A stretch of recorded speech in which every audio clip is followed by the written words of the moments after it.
Hello, it is yours truly, Sarah McCallum, the Cosmic Finder, and I am here with your empowered astrology forecast for the week of November 7th.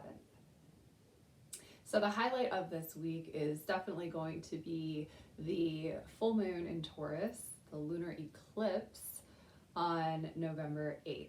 And this is going to happen around 6 o'clock in the morning on the East Coast in the United States. And this eclipse portal, I know for many, has been quite intense. We're also, going to see a lot of what has come up play out for the next 6 months. So don't think that with this lunar eclipse things are, finished.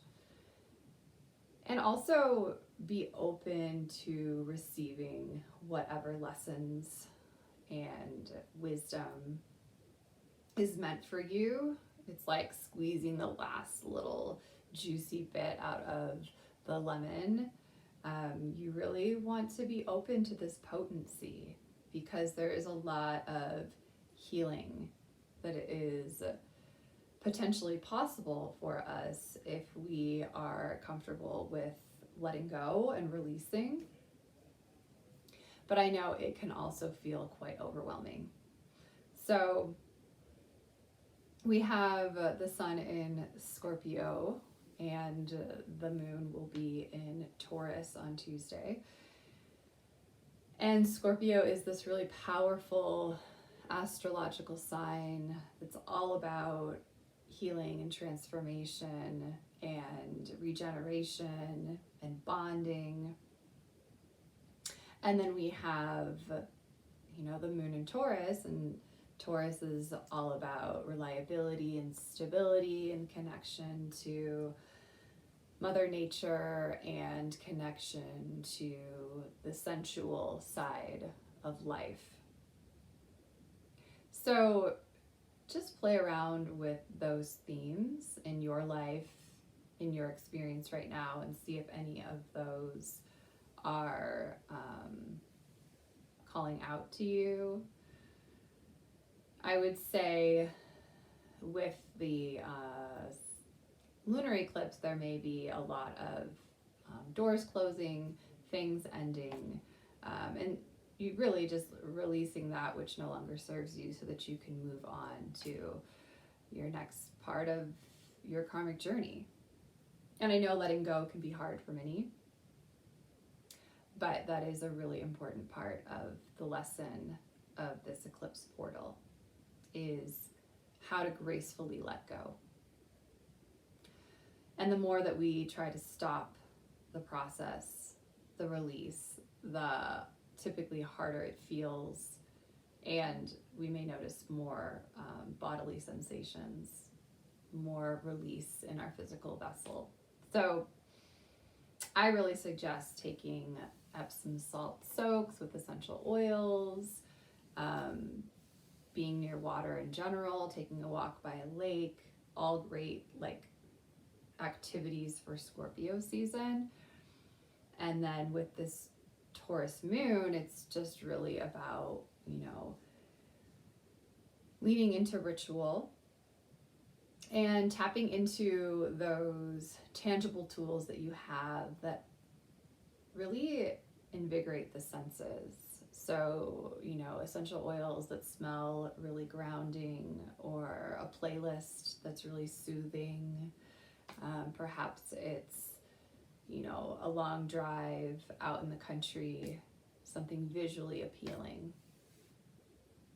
But those types of activities are going to be really supportive during the lunar eclipse.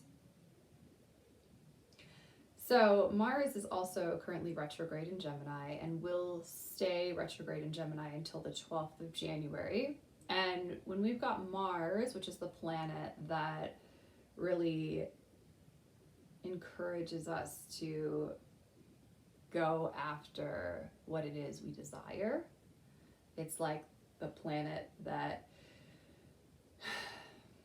helps us, when we're in times of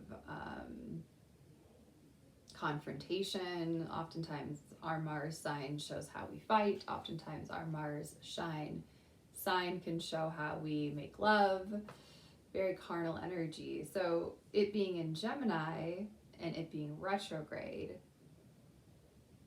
means that we may need to be very aware of the tendency towards gossip. We may need to be very cognizant of how we're communicating to others and really like tapping back into integrity and truth.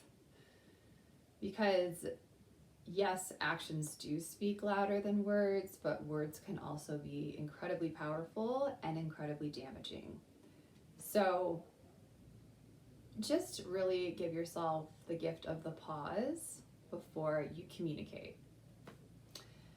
And we also have the Sun and Mercury in Scorpio opposite Uranus and Taurus this week.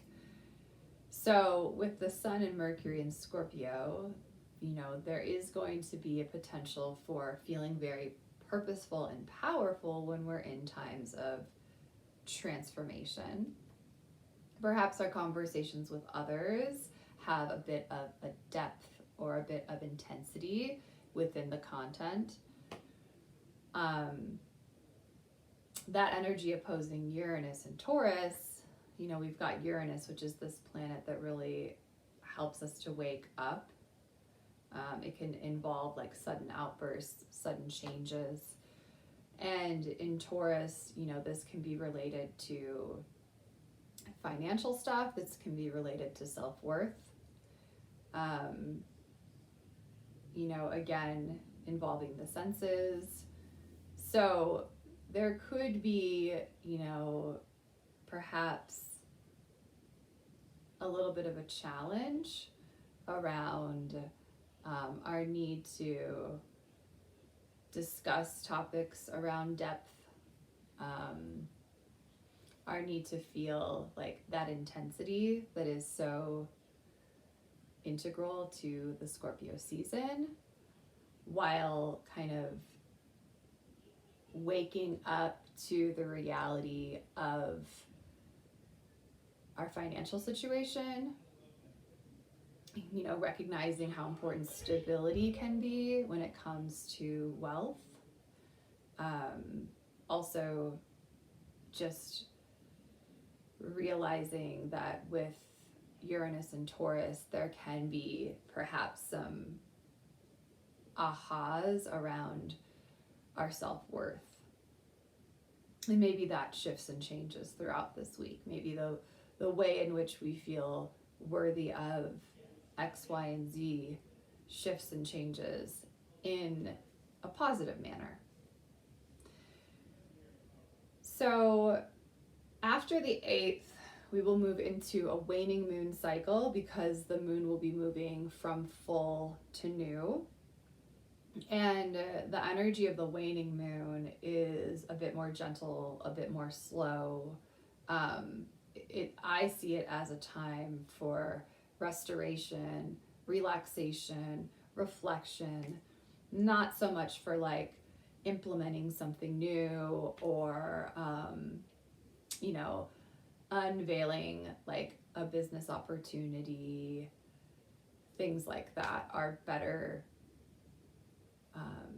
brought to light when we're in a waxing moon phase. So the moon will shift from Taurus into Gemini and then into Cancer over the course of this week. So, whenever the moon is in Taurus or Cancer, I look at that as like nourishing, nurturing, security oriented energy, right? And so really like, again, sensual pursuits, nourishing yourself with good food, nourishing your family, nurturing those you love, cuddling, relaxing, all great habits or activities for both the moon in Taurus, the moon in Cancer. When the moon is in Gemini, I would suggest having conversations with those you love, Also, journaling, divinatory writing, channeled writing can all be fantastic habits to include in your Gemini moon activities. So I hope you found this astrology forecast helpful and empowering. Remember, you are in the flow with the cosmos. Nothing is happening to you. The awareness is super important. And the awareness also will impact your intention. So take this knowledge with you into this week and pay attention to how you're feeling. Allow yourself to ease into the sensations of these powerful astrological shifts and changes. I'm beaming lots of love to you all. Take care of yourselves, and I will see you next Monday, the 14th, for your weekly empowered astrology forecast.